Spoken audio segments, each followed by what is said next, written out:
Hi everyone, welcome. I'm Dell. It's quite cold today, so I have my hat on. I hope you don't mind.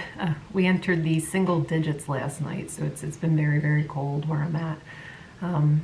Anyway, let's jump into the reading. I hope this video is finding you guys doing well. We're going to be working with the angels today, so just getting some angel messages.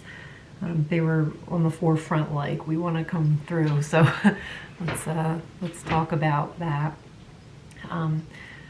I'm hearing like there's matters that are pressing, specifically dealing with matters of the heart, things that you find enjoyment in or things you feel enjoyment in.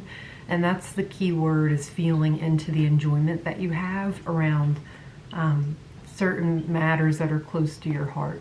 So it can be a bunch of different things.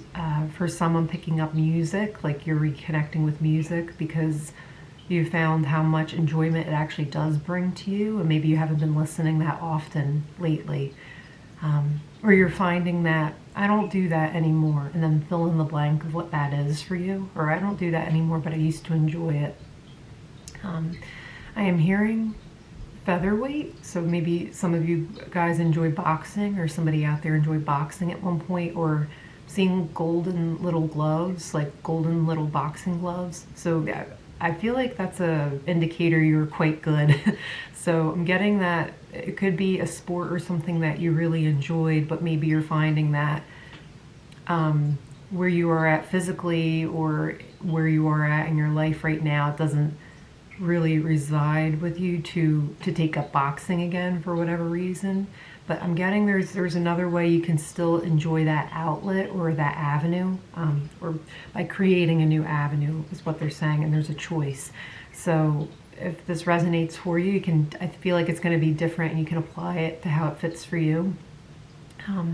Is like if you were a championship featherweight boxer, let's say for example, and now you're unable to box anymore, you could always go into coaching, you could always go into personal training and mentoring. So I'm seeing mentor coming, like there's a mentorship role that you're meant to fulfill or step into. For some too, it's maybe you were like a virtuoso pianist or something like that. I see you going into teaching. So it's something that you were really skilled in, that you found a lot of enjoyment in, and you're transferring your wealth of knowledge to somebody else, to a younger generation, but you're also transferring your enjoyment of the thing. So not only just showing somebody how to box, how to play the piano really well, how to sing, how to whatever, but how to create space and movement and find enjoyment in that thing. So it's really, really wonderful. I just heard it's like, it's not a piano but a harpsichord, so that's interesting. And Mozart is coming to mind. So Archangel Gabriel is here, big time, if you are unsure how you want to step into this, or if that interests you, like this shifting from doing to being a mentor, or performing to be a mentor. You can call upon Archangel Gabriel for help with that. They're saying let's put that aside. So that message is over here now. Archangel Ariel wants to come in, and I'm getting that she's saying she is I'm actually feeling her more. I've talked about this before with angels and readings. I believe they're primarily genderless, but depending on what energy would best support us and help our growth at the time that we are calling upon their divine aid or assistance, it's like they will embody more of that gender qualities. So maybe more masculine or more divine feminine, or divine masculine, divine feminine. So that way it can convey the message of their support, if that makes sense. So Archangel Ariel, I usually feel her as a primarily feminine energy. I'm actually getting more masculine today, so that's really interesting. The same with Archangel Gabriel too. I'm getting more of a masculine energy. So there's more doing and action, like action guidance, showing us and teaching you how to take an action in some way that's inspired, divinely inspired. So that's interesting. I'm learning with you guys too. So I always learn something new for every reading. When I go back and do the editing, I'll, something will catch my ear I don't remember channeling through, and I'm like, oh, that's pretty interesting. So I'm learning with you and building and growing this community with you guys, and we're all in this together. So Please do like, share, and subscribe while it's in my mind. And back to the reading. So Archangel Ariel is coming through in a masculine energy to talk about like matters of the heart, and when we're feeling close with somebody, or there's closeness with somebody, and they have aggravated or agitated us, or we have drifted apart from them. Here and there's a closeness that wants to be desired again and fulfilled through this connection. So take that as it resonates. It'll be different for everyone. If this is your message, or this message is for you, you'll know it. I'm getting that the key to that closeness is forgiveness. So first for yourself and then for the other person. It's going to show up differently for everyone, but the gist of it I'm sort of getting is that because of the divine masculine energy being present here, that Archangel Ariel is putting forward, it's like forgiveness is sometimes first and foremost an action, but the ability to receive forgiveness is also feminine. So that's why I think it's leaning more towards more divine masculine and then a little bit of divine feminine. So it's really about taking that first action step towards forgiveness. So the Ho'oponopono prayer is coming through. I'm not sure if I said that correctly, but I'm hearing it as I love you, I forgive you, I am sorry, please forgive me. I think that's how it goes. I could be very wrong, so I'm going to actually look that up and I'll put it in the description box. But it's just an affirmation. It allows us, allows the inner workings of the heart to relax, so that way it's open to receive the forgiveness. But I'm getting that there's something major about forgiving another person for what has been done or what hasn't been done. So if there's been a lack of follow through and disappointment caused as a result of that, I'm hearing your angels talk you through forgiveness of this person and of yourself for taking it so close to you. Okay, let's get organized here. Sorry.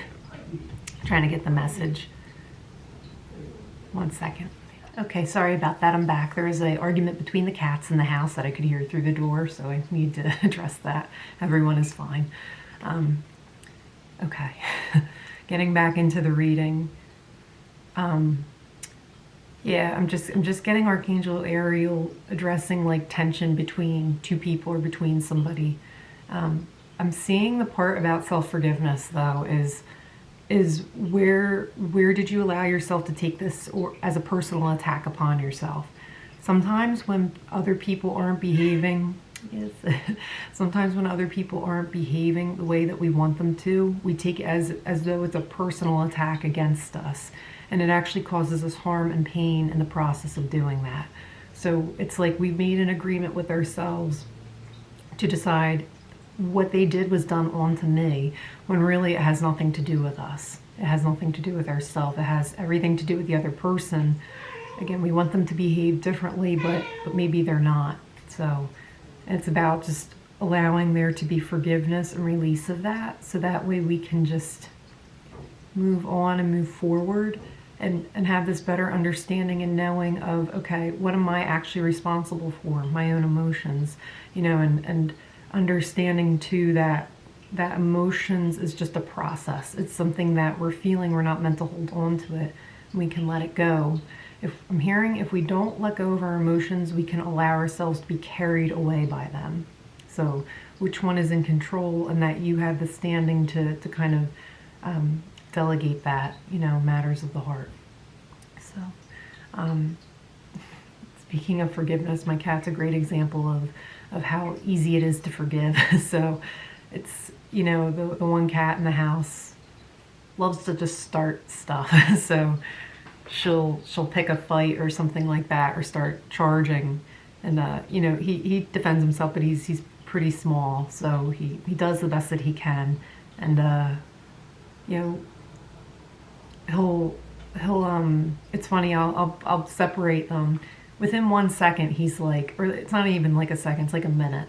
He'll like process what he has to and cool down, and then he's at the door, like we just heard he was meowing, like, all right, I want to play again. It's like he doesn't hold that, hold on to that or take it personal. So that's coming through. So I might have to let him out. He's eating his late brunch right now, so we'll see. All right, let's get into some of the angel cards. So I'm using the Archangel Oracle deck. I'll mention that in the description box. I shuffled the cards and then fanned them out. So I worked with a reader a long time ago, years ago. She's really, really interesting, but she kind of comes from another time. She was very interesting. I think she was in her, I want to say like her 80s at the time, but she was telling me, we worked with the same exact deck, and she was telling me like all the cards, like the angels like all of the cards to be touched. And I always think of her when I do that. So with this deck, I fanned all of the cards out so that way I could connect with each of the cards. They are face down, but they're just kind of highlighting to me actually right now which ones we're going to be working with today. So I'm just going to pull them out that way instead of doing the shuffling like that. Okay.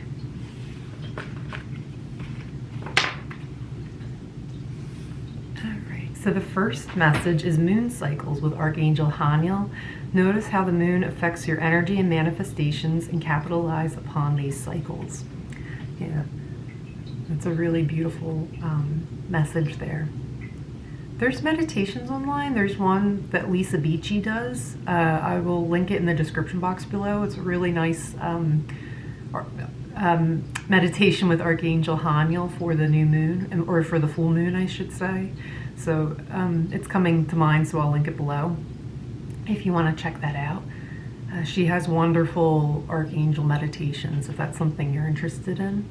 I'm getting that there's balance, and I'm hearing the word trine, so like maybe you notice for you things come in threes in your life, but it's coming through as like a support. So maybe you notice 3 signs before like an action or something happens, so it's almost like recognizing, okay, let me get ahead of this. I recognize this is a pattern. So with the moon too, I'm getting something about the 3rd quarter being a particularly powerful time for you, or potent time for you. I'm just looking at the calendar because I actually write in my calendar doesn't come with the moon dates, but 3rd quarter, I'm not sure what that would be. That might be the last quarter. That was on February 9th. So the 1st quarter's on the 24th, if that helps anybody. The new moon I keep getting is going to be particularly powerful. Very, very powerful on the 17th, because it also coincides with that solar eclipse. There's another eclipse on March 3rd, I believe, and that I'm getting there's like something is like ripened. That's the word that just came to mind. It's like something is finally ripe by the 3rd, but it's being like incubated in the period of time between the 17th and the 3rd. So I don't know why that's coming through, but yeah, so really understanding how the moon affects you. When do you have more energy to do something? There's a general guideline, but there's a lot of resources on this now, and always use your intuition and your discernment with this, because I've done personal research where I'm like, that doesn't make any sense. And then you find research that does make sense, but they conflict. So I feel like that's more and more we're seeing research as what people have found worked for themselves, which is fine. It's almost better that way, because you can really just lean into your own intuitive wisdom and intuitive voice to know what works best for you, rather than take what somebody else says as total absolute truth. You give power back to yourself and to your voice by saying, and residing in, okay, that actually resonates for me, I can relate to that, or that doesn't resonate for me, I can't relate to that. So that's what I'm getting with that card. There's something strong too. I'm getting a message about knowing when a job is ending and when a new one is ready to emerge for you, and to call in assistance with that. You can call in Archangel Haniel, or I'm also hearing just your team of angels. I feel like you have like a group of angels around you who are supporting you at this time, so they'll be able to help you most if you want to call them in. And the way you do that is just, you can literally just say, you know, the divine, I call in my team of angels who are around me and support me. Please guide me and help me transition, you know, what is wanting to be created or produced through me, you know. And then it's like the shedding of the old so that something new can come into place. And we have take back your power. That's weird. Archangel Raziel, use your God-given power and intention to manifest blessings in your life. Yeah, so that's really interesting. I'm getting what works well for another may not work well for you, but acknowledging that and making that agreement with yourself. I'm hearing taking back that agreement, that contract you have with yourself, and saying, actually, you know what? I'm going to use my voice to not only communicate the things that I want, need, and believe, but also to receive what actually works well for me. Communication's a two-way street, I'm hearing. So it's also, what are you choosing to listen to? That's coming through really strongly, and it comes back with this reclaiming of your power as well. So you found your voice, and I'm seeing the word voice and torch at the same time. So it's like you're illuminating back, like your torch, your light, as your voice. I'm hearing that song Voices Carry, so there's something about that too. I think that's already in the Spotify playlist, but if it's not, I'll add it to it. So I think you're just recognizing how powerful and strong your voice is, but some of you may not have considered that listening is also part of using your voice. So it's like your communication tool. Then we have Indigo and Crystal Children, Archangel Metatron. I was seeing this card before filming the reading, so it's interesting this is coming through. You have a bond with children, and particularly you can help children who are sensitive. Yeah, so there's this definitely a strong message coming through of wanting to work and to mentor a younger generation. And it's not just with the skill that you are like a professional, or you have professionalized. I'm not sure if that's the word, but that's what I'm seeing. You've personalized it too. The way that you go about doing something, so if it's training or teaching music or whatever, it's like you have added in the possibility of fun and enjoyment with it. And it's where like other teachers might be lacking or something. It's reminding us why we do the things we love to do. You know, it's fun, it's enjoyable, it's, you know, and it's way more uplifting. You ever notice that when we're having fun and enjoying rather than when we're being criticized and, you know, if I am fearful, like if I don't get this done, I'm not going to get into the college that I want to, you know, go for that sport. You know, sports are first and foremost, you know, yes, they are games of competition, but they're fun. You know, it's about working together on a team, and when you are working together and having fun and supporting each other and there for each other, it's so much more enjoyable, you know, and it's winning. It's an attitude of winning. So I feel like some of you big time are able to mentor a younger generation. So if you want extra support, help, and guidance with that, definitely call upon Archangel Metatron to help you with that. Okay. And then leadership, Archangel Gabriel. It's time for you to assume your leadership power and position and lovingly guide others. So that's definitely confirmation there. And she has a trumpet here. So definitely music related, something is important or something's evolving there with music. So I feel like again, there's this big opportunity for calling the shots, for being, I'm hearing calling the shots of your own life. So taking leadership of your own life.